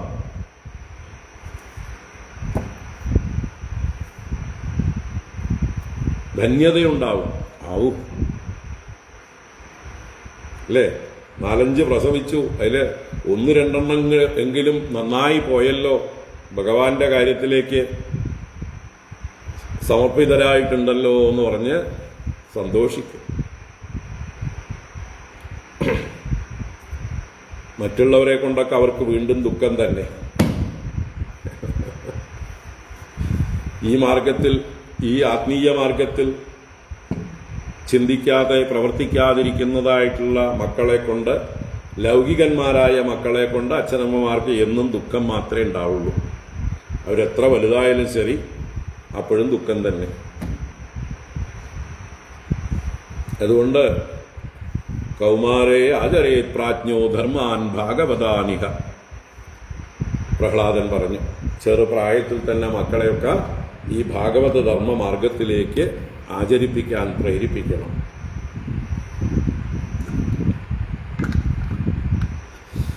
അപ്പൊ ഇവിടെ ഏഷഃ മമ കാലഃ നിഷ്ഫലഃ ഗതഃ, എൻ്റെ ഇത്രയും കാലം പാഴായിപ്പോയി, ഒരു ഫലവും നൽകാതെ പ്രയോജനമില്ലാതെ പോയി. ഞാൻ ആരായിരുന്നു? എന്താ ചെയ്തുകൊണ്ടിരുന്നത്? രാജ്യശ്രിയോന്നദ്ധമതസ്യ ഭൂപതേഃ,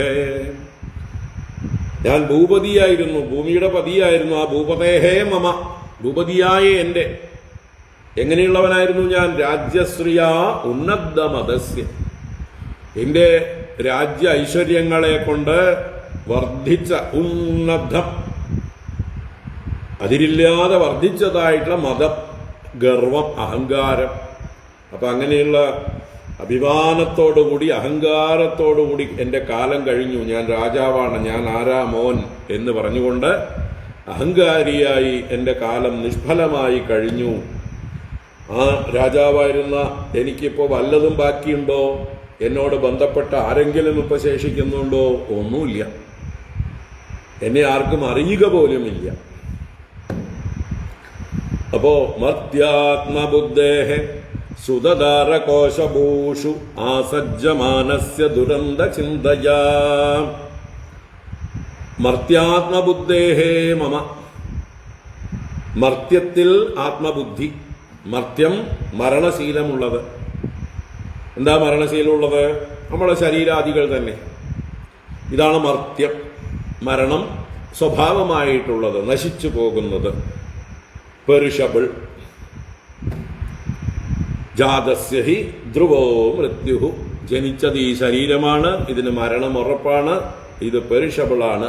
ഈ പെരിഷബിൾ ആണ് ഞാനെന്ന് ആത്മബുദ്ധിയോടുകൂടിയവനാണ്. ദേഹത്തിലുള്ള ആത്മബുദ്ധി, അതാണ് മർത്യാത്മബുദ്ധി. അപ്പൊ ഈ നശിക്കുന്ന വസ്തുവിൽ ആത്മബുദ്ധിയോടുകൂടി ഇതിന് സുഖം തരുന്ന വസ്തുക്കൾ ആരൊക്കെയാണ്? സുത ദാര കോശ ഭൂഷു. ആസജ്ജമാനസ്യ, ഞാൻ ആസജ്ജമാനനായിരുന്നു. ആസജ്ജമാനൻ, ആസക്തിയോടുകൂടിയവൻ. നല്ലതുപോലെ ആസക്തി. ആരിലൊക്കെ? സുതന്മാരിൽ, മക്കളോട്, ദാരങ്ങൾ ഭാര്യമാര്, കോശം ധനം, ഭൂമി, ഇതിലെല്ലാറ്റിലും സുത ദാര കോശ ഭൂഷു, ഈ വക അനിത്യ വസ്തുക്കളിലെല്ലാം ആസജ്ജമാനസ്യ, ആസക്തിയോടുകൂടിയവനായിട്ടുള്ള എനിക്ക്. ദുരന്ത ചിന്തയാ, ദുരന്ത ചിന്ത എന്ന് പറഞ്ഞാൽ അവസാനമില്ലാത്ത ചിന്ത, അനന്ത ചിന്തയാ. എന്താണ്? പ്രത്യാശ തന്നെ. എനിക്ക് അത് സുഖം തരും, ഇത് സുഖം തരും, മറ്റത് സുഖം തരും എന്നുള്ള ഓരോന്നിൽ നിന്നുള്ളതായിട്ടുള്ള ആ സുഖകാംക്ഷ. 10 കിട്ടുകിൽ 100 മതിയെന്നും, ശതമാകിൽ സഹസ്രം മതിയെന്നും, 1000 പണം കയ്യിലുണ്ടാകുമ്പോൾ അയുധമാകിൽ ആശ്ചര്യമെന്നതും, ഇങ്ങനെയുള്ള ബുദ്ധിയാണ് ഇവിടെ പറഞ്ഞത്. ദുരന്ത ചിന്ത, ഒടുക്കത്തെ ചിന്ത, ഒടുക്കമില്ലാത്ത ചിന്ത. എപ്പോഴും ഉള്ളിലെ ആഗ്രഹം വളർന്ന് വരിക. നജാതു കാമാഹ കാമാനാം ഉപഭോഗേന ശമ്യത്തെ ഹവിഷാ കൃഷ്ണവർമ്മേവ ഭൂയയേവ വിവർദ്ധതേ. നമ്മുടെ ആഗ്രഹങ്ങൾ ഒരിക്കലും വിഷയങ്ങളുടെ ഉപഭോഗം കൊണ്ട് ശമിക്കുകയില്ല. അത് നെയ്യൊഴിക്കുമ്പോൾ എങ്ങനെയാണോ ഹോമാഗ്നി കൂടുതൽ വർദ്ധിച്ചു വരുന്നത്, അതുപോലെയാണ് നമ്മുടെ ഉള്ളിലുള്ള ആഗ്രഹങ്ങൾ. ആ ആഗ്രഹങ്ങളെയാണ് ഇവിടെ ദുരന്ത ചിന്ത എന്ന് പറഞ്ഞത്. അപ്പൊ ദുരന്ത ചിന്തയാ സുതധാരകോശഭൂഷു ആസജ്ജമാനസ്യ മമ യേശഃ കാലഃ നിഷ്ഫലോ ഗതഃ. എന്റെ ഈ കാലം മുഴുവൻ പാഴായി പോയി. അപ്പൊ ഞാൻ രാജാവായിരുന്ന കാലത്തും എന്റെ പ്രയത്നങ്ങളൊന്നും തന്നെ എനിക്ക് ഫലം നൽകിയില്ല. ദേവന്മാർക്ക് കാവൽ നിന്നതുകൊണ്ട് ഒരു കാര്യം ഉണ്ടായില്ല. ഇപ്പതാ ഉറങ്ങിയിട്ടും കുറെ കാലം പോയി. എല്ലാം കാലം പാഴാക്കി കളഞ്ഞു. അങ്ങനെ പശ്ചാത്തപിക്കുകയാണ് തന്റെ അവസ്ഥയെക്കുറിച്ച്. കളേവരേസ്മിൻ ഘടകുഡ്യസന്നിഭേ നിരൂഢമാനോ നരദേവ ഇത്യഹം വൃതോരദേ ഭാസ്വപദാത്യനീകപൈഃ ഗാം പര്യടൻ ത്വാഗണയൻ സുദുർമദഃ. കളേവരേസ്മിൻ ഘടകുഡ്യസന്നിഭേ നിരൂഢമാനോ നരദേവ ഇത്യഹം വൃതോരഥേ ഭാസ്വപദാത്യനീകപൈഃ ഗാം പര്യടൻ ത്വാഗണയൻ സുദുർമദഃ. ഘടകുഡ്യസന്നിഭേ അസ്മിൻ കളേവരേ നിരൂഢമാനഃ. കിം മാനഃ? നരദേവ ഇതി, അഹം നരദേവ ഇതി. എന്തിലാണ്? കളേവരെ. ഏത് കളേവരം? ഘടകുഡ്യസന്നിഭേ കളേവരെ. ഘടം എന്നാൽ കുടം, മണ്ണുകൊണ്ടുണ്ടാക്കിയ ഒരു കുടം. അത് വെറും ജഡമാണ്. അതുണ്ടായതാണ്, അത് നശിക്കുന്നതാണ്, പൊട്ടിപ്പോകുന്നതാണ്. ആ ഘടം പോലെ തന്നെയാണ് നമ്മുടെ ശരീരവും. ഉണ്ടായതാണ്, നശിച്ചു പോകുന്നതാണ്. കുഡ്യ എന്ന് പറഞ്ഞാൽ ചുമര്, കെട്ടിടങ്ങളുടെ ചുമരുകളാണ് കുഡ്യകൾ. ചുമരിന് വല്ല ജീവനുണ്ടോ? വല്ല ചേതനയുണ്ടോ? ജഡം. അപ്പൊ അങ്ങനെയുള്ള ജഡസമാനമായിട്ടുള്ള ചുമര് പോലെയോ വെറും ദൃശ്യവും ജഡവുമായിട്ടുള്ള ഈ ചുമരോ കുടമോ പോലെ തന്നെ വെറും ദൃശ്യവും ജഡവും ആണ് നമ്മുടെ ഈ ശരീരം. ഇതിൽ ഈശ്വര ചൈതന്യം കുടികൊള്ളുന്നത് കൊണ്ട് മാത്രമാണ് ഇത് സചേതനമായിരിക്കുന്നത്. ഇതിന് സ്വയം ചേതനയില്ല. ഇത് ജഡമാണ്. അല്ലെങ്കിൽ മരിച്ചു കിടക്കുന്ന ശരീരത്തിലും ചൈതന്യം കാണണം, കാണുന്നില്ല. അപ്പൊ ഘടകുഡ്യസന്നിഭേ അസ്മിൻ കളേവരേ നരദേവഃ ഇതി നിരൂഢമാനഃ. ഈ വൃത്തികെട്ട ശരീരത്തിലാണ്, ഈ ജഡമായ ശരീരത്തിൽ ഞാൻ രാജാവാണ്, നരദേവനാണ് എന്നുള്ളതായിട്ടുള്ള അഭിമാനം വർദ്ധിച്ചവനായിട്ട്, നിരൂഢമാനഃ, നിതരാം രൂഢമാനഃ, നല്ലോണം വർദ്ധിച്ച മാനത്തോടുകൂടി, മതത്തോടുകൂടിയവനായിട്ട്, രഥേവ അശ്വ പദാതി അനീകപൈഃ വൃതഃ ഗാം പര്യടൻ അഹം സുദുർമതഃ ത്വാ അഗണയൻ. രഥ ഇഭ അശ്വ പദാതി അനീകപൈഃ. അനീകപന്മാരെന്ന് പറഞ്ഞാൽ സേനാനായകന്മാർ, അനീകങ്ങളെ അനീകിനികളെ പാലിക്കുന്നവർ അനീകപന്മാർ. അനീകിനി, അനീകം എന്നൊക്കെ പറയുന്നത് സൈന്യം. അപ്പൊ അത് എന്തൊക്കെ അടങ്ങിയതാണ് സൈന്യം? ചതുരംഗം. എന്തൊക്കെയാണ്? രഥം, ഇഭം എന്നാൽ ആന, അശ്വം കുതിര, പദാതി എന്ന് പറഞ്ഞാൽ കാലാൾ. അപ്പൊ ആനതേർ, കാലാൾ, കുതിരപ്പട, ഇതിന്റെയൊക്കെ നായകന്മാര് അതാണ് അനീകപൈഹി. ഇതിനൊക്കെ ഓരോന്നിനും ഓരോ പ്ലട്ടൂണുകൾക്കും ഓരോ ഗ്രൂപ്പുകൾക്കും കമാൻഡേഴ്സ് ഉണ്ടാവും. അതാണ് അങ്ങനെയുള്ള രഥ ഇബ അശ്വപദാതി അനീകപൈഹി വൃതഃ. വൃതഃ സേവിതഃ, അവരാൽ സേവിക്കപ്പെട്ടവനായിക്കൊണ്ട്, ഗാം പര്യടൻ, ഭൂമിയെ മുഴുവൻ പര്യടനം ചെയ്ത് ഞാൻ ദിഗ്വിജയം നടത്തി, അഹം സുദുർമതഃ, ഞാൻ അധികം വർദ്ധിച്ച മതത്തോടുകൂടിയവനായിട്ട്, ത്വാ അഗണയന്, അങ്ങയെ ഞാൻ ഗണിച്ചതേയില്ല, ഭഗവാനെ ഞാൻ വിസ്മരിച്ചു. പ്രൗഢോഹം യൗവനസ്ഥോ സുതദന യുവതി സ്വാദസൗഖ്യേ നിഷണ്ണഃ ശൈവീ ചിന്താവിഹീനം മമ ഹൃദയമഹോമാനഗർവാതിരൂഢം. ശിവാപരാധ ക്ഷമാപണത്തിൽ ശങ്കരാചാര്യ പറയുന്നു, യൗവനത്തിൽ ഞാൻ വർദ്ധിച്ച അഹങ്കാരത്തോടു കൂടിയവൻ, ഈ വിഷയസുഖങ്ങളിലെല്ലാം ഭ്രമിക്കുന്നവനായിക്കൊണ്ട് മാനഗർവാതിരൂഢനായിട്ട്, ശൈവീ ചിന്ത കൂടാതെ, ഭഗവത് ചിന്ത കൂടാതെ, ശിവചിന്തയില്ലാതെ കഴിച്ചുകൂട്ടി, അങ്ങനെയുള്ള എൻ്റെ അപരാധത്തെ പൊറുക്കേണമേ എന്ന് പറയും. അപ്പം അതുപോലെ ഇവിടെയും ഞാൻ ചതുരംഗ സൈന്യാധിപന്മാരോടുകൂടെ ചുറ്റപ്പെട്ടവനായി ഭൂമിയിൽ മുഴുവൻ സഞ്ചരിച്ചുകൊണ്ട് അഹങ്കാരിയായി കഴിഞ്ഞ കാലം അങ്ങയെ സ്മരിച്ചില്ല.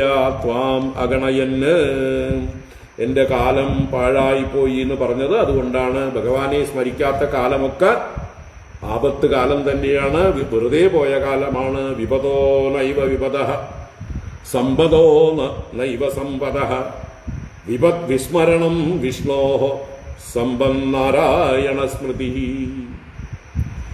വിപത്തുകളൊന്നും വിപത്തുകളല്ല, സമ്പത്തുകളൊന്നുമല്ല സമ്പത്ത്. പിന്നെയോ വിപത് വിസ്മരണം വിഷ്ണോഃ, വിഷ്ണോഃ വിസ്മരണമേവ വിപത്ത്. ഭഗവാനെ മറക്കുന്നതാണ് ഏറ്റവും വലിയ ആപത്ത്, എല്ലാ വലിയ നഷ്ടം. സമ്പന്നാരായണ സ്മൃതി, ഭഗവാനെ സ്മരിക്കുന്ന ഓരോ നിമിഷവും സമ്പന്നം, ധന്യം ധന്യം. അപ്പൊ അതുകൊണ്ട് എന്റെ ഇത്രയും കാലം ഞാൻ പാഴാക്കിക്കളഞ്ഞു. കളേവരേസ്മിൻ ഗഡഗുഡ്യസന്നിഭേ നിരൂഢമാനോ നരദേവ ഇത്യഹം വൃതോ രഥേഭാശ്വപദാത്യനീകപൈഃ ഗാം പര്യടൻ ത്വാഗണയൻ സുദുർമതഃ പ്രമത്തമുച്ചൈർ ഇതി കൃത്യ ചിന്തയാ പ്രവൃദ്ധലോഭം വിഷയേഷു ലാലസം ത്വം അപ്രമത്ത സഹസാ വിപദ്യസേ ക്ഷുല്ലേലിഹാനോ അഹിരിവാഘുമന്തകഃ. പ്രമത്തമുച്ചൈർ ഇതി കൃത്യ ചിന്തയാ പ്രവൃദ്ധലോഭം വിഷയേഷു ലാലസം ത്വം അപ്രമത്തഃ സഹസാ വിപദ്യസേ ക്ഷുല്ലേലിഹാനോ അഹിരിവാഘുമന്തകഃ. അപ്പോ ആ അഹങ്കാരം പിടിച്ച യൗവനകാലം പാഴാക്കിക്കളഞ്ഞതിനെ കുറിച്ച് വീണ്ടും പറയുകയാണ്. ഇതി കൃത്യ ചിന്തയാ ഉച്ചൈഃ പ്രമത്തം പ്രവൃദ്ധലോഭം വിഷയേഷു ലാലസം. ഞാൻ എങ്ങനെയുള്ളവനായിരുന്നു? ഇതി കൃത്യ ചിന്തയാ. ഇതി കൃത്യ ചിന്ത എന്ന് പറഞ്ഞാൽ എനിക്ക് ഇന്ന കർത്തവ്യങ്ങളുണ്ട്. I have to do such and such things. എന്തിനു വേണ്ടി? എനിക്കിതെല്ലാം നേടാനുണ്ട് അല്ലേ? ഇന്ന് ഞാൻ ഇന്നത് ചെയ്തു, നാളെ ഞാൻ ഇന്നത് ചെയ്യും. യക്ഷ്യേ ദാസ്യാമി മോദിഷ്യേ എന്നൊക്കെ ഗീതയിൽ ഭഗവാൻ പരിഹസിച്ച് പറയും. ആസുര സമ്പത്ത്, ദൈവാസുര സമ്പദ് വിഭാഗ യോഗത്തിലെ ആസുര സമ്പത്തായിട്ട് പറയും. യക്ഷ്യേ, ഞാൻ യാഗം ചെയ്യും, ഞാൻ യജിക്കും, ഞാൻ യജമാനനായിക്കൊണ്ട് ഇന്നന്ന യാഗങ്ങൾ ചെയ്യും. ദാസ്യാമി, ഞാൻ ഇന്നതൊക്കെ ദാനം ചെയ്യും. മോദിഷ്യേ, ഞാൻ ഇന്നതൊക്കെ കൊണ്ട് ആനന്ദിക്കും. ഇങ്ങനെ ഗർവിതനായി അഹങ്കാരത്തോടെ പ്രഖ്യാപിക്കുന്നവരാണ് അസുര സ്വഭാവമുള്ളവർ. ആസുര സമ്പത്താണിതെല്ലാം. അല്ലാത്ത ദൈവീ സമ്പത്തുള്ളവർ വിനയാന്വിതരായിരിക്കും. ഈശ്വരാനുഗ്രഹമുണ്ടെങ്കിൽ ഞാൻ കുറച്ച് നല്ല കാര്യങ്ങൾ ചെയ്യാൻ ഉദ്ദേശിക്കുന്നു എന്ന് ഭാവിക്കും. മറ്റവർ അഹങ്കാരത്തോടുകൂടി ഞാനാണ് ഇന്ന ക്ഷേത്രത്തിലെ കൊടിമരം ദാനം ചെയ്തത്, ഞാനാണ് അതിൻ്റെ ചെമ്പോല പാവിയത്, ഞാനാണ് ക്ഷേത്രത്തിൻ്റെ പണി കഴിപ്പിച്ചത്, ഇങ്ങനെ ഓരോരുത്തരും അഹങ്കാരത്തോടുകൂടി പറയും. എന്നാൽ അറിവുള്ളവർ വിനയാന്വിതരായിട്ട് ഞാനൊന്നും ചെയ്തില്ല, ഞാൻ നിമിത്തമാത്രം, ഭഗവാൻ എനിക്ക് അവസരം തന്നു ഭഗവാനെ സേവിക്കാൻ എന്നുള്ള ഭാവമായിരിക്കും യഥാർത്ഥ സാത്വികന്മാരായിട്ടുള്ള ഭക്തന്മാർക്ക്. അപ്പൊ ഇവിടെ ഇതികൃത്യ ചിന്തയാ, ഇന്നതൊക്കെ എൻ്റെ കർത്തവ്യമാണ് എന്നുള്ള ആ പ്രൗഢിയോടെ അഹങ്കാരത്തോടെ ഉച്ചൈഹി പ്രമത്തം, നല്ലപോലെ ഉച്ചത്തിൽ പ്രമാദം ബാധിച്ചവൻ, പ്രകർഷേണ മത്തനായവൻ, ഇൻടോക്സിക്കേറ്റഡ് എന്നർത്ഥം. അഹങ്കാരം കൊണ്ട് ഇൻടോക്സിക്കേറ്റഡ്. പ്രവൃദ്ധ ലോഭം, അതിൽ നിന്ന് ലഭിക്കാനുള്ള നേട്ടങ്ങളെക്കുറിച്ചിട്ടുള്ള ലോഭം, ഗ്രീഡ് എൻ്റെ ഉള്ളിൽ വർദ്ധിച്ചിരിക്കുന്നു. എനിക്കത് വേണം ഇത് വേണം എന്നുള്ളതായിട്ടുള്ള ചിന്ത. ഇന്ന് ഞാൻ ഇന്ന രാജ്യങ്ങളൊക്കെ നേടിയിട്ടുണ്ട്, ഇനിയും ഞാൻ ഇന്ന രാജ്യങ്ങളൊക്കെ ഞാൻ പിടിച്ചടക്കും, അത് കഴിഞ്ഞ് സ്വർഗം പിടിച്ചടക്കും എന്നൊക്കെ ഉള്ളതായിട്ടുള്ള ചിന്ത, അതാണ് പ്രവൃദ്ധ ലോഭം. അങ്ങനെ വിഷയേഷു ലാലസം, ഇന്ദ്രിയ വിഷയങ്ങളിൽ മുഴുകിയവനായിട്ട്, സുഖലോലുപനായിട്ട്, ആഗ്രഹമുള്ളവനായി, ആസക്തനായി എന്നൊക്കെ അർത്ഥം. ഭാര്യ, മക്കൾ, വീട്ടിന്റെ സുഖം മുതലായതിലെല്ലാം ആസക്തനായിട്ട് അങ്ങനെ ഇരിക്കുന്ന ഞാൻ, എന്നെ ചുല്ലേലിഹാനഃ അഹിഹി ആഘും ഇവ അന്തകഃ ത്വം അപ്രമത്തഃ സഹസാ അഭിപദ്യസേ. അപ്രമത്തഃ ത്വം, യാതൊരു വീഴ്ചയുമില്ലാത്ത കാലസ്വരൂപനായ അങ്ങ്. ഭഗവാൻ ഇവിടെ അപ്രമത്തൻ പറയുന്നത് കാലസ്വരൂപനായിട്ടാണ്. അപ്പൊ കാലസ്വരൂപനായ അങ്ങ് ഇവനെ ഒരു പാമ്പ്, എങ്ങനെയുള്ള പാമ്പ്? ക്ഷുല്ലേലിഹാനം അഹിഹി ഇവ. ക്ഷുത്ത എന്ന് പറഞ്ഞാൽ വിശപ്പ്. ആ വിശപ്പ് പ്രകടിപ്പിക്കുന്നത് പാമ്പ് അതിന്റെ നാവ് പുറത്തേക്ക് നീട്ടി ഇരയെ അന്വേഷിക്കുന്ന രീതിയിലാണ്. ലേലിഹാനം, നാവിനെ പുറത്തേക്ക് നീട്ടിക്കൊണ്ട് കോർവായകളെ, രണ്ട് കോർവായകളിലേക്കും പെൻഡുലം പോലെ നാവിനെ ആട്ടിക്കൊണ്ട് നടക്കുന്നതായ അഹി, ഒരു പാമ്പ്. ആഘും ഇവ, ഒരു എലിയെ, മൂഷികനെ അതിന്റെ മാളത്തിൽ ചെന്ന് പിടിക്കുന്നത് പോലെ അങ്ങ് കാലസ്വരൂപനായ അപ്രമത്തനായ അങ്ങ് സഹസാ അഭിപദ്യസേ, പെട്ടെന്ന് ചാടി വീഴുന്നു, പിടിച്ചോണ്ടു പോകുന്നു. കാലരൂപത്തിൽ അങ്ങ് വന്ന് ഇങ്ങനെ ഭ്രമിച്ചിരിക്കുന്ന അഹങ്കാരികളെ പിടിച്ചോണ്ടു പോകുന്നു. ലോകത്തിലെ എല്ലാ അഹങ്കാരികൾക്കും ഇതാണ് അവസ്ഥ, അക്കൂട്ടത്തിൽ ഞാനും. ഇനിയും തന്റെ ആ എന്താ പറയുക പശ്ചാത്താപം പ്രകടിപ്പിച്ചുകൊണ്ടുള്ള സ്തുതി തുടരുന്നു. നമുക്ക് നാളെ രാവിലെ നോക്കാം. ഓം കായേന വാചാ മനസേന്ദ്രിയർവാ ബുദ്ധ്യാത്മനാ വാ പ്രകൃതേ സ്വഭാവാത് കരോമി യദ്യത് സകലം പരസ്മൈ നാരായണായേതി സമർപ്പയാമി. ഓം ശാന്തി ശാന്തി ശാന്തി. ഹരി ഓം ശ്രീ ഗുരുഭ്യോ നമഃ. ഹരി ഓം.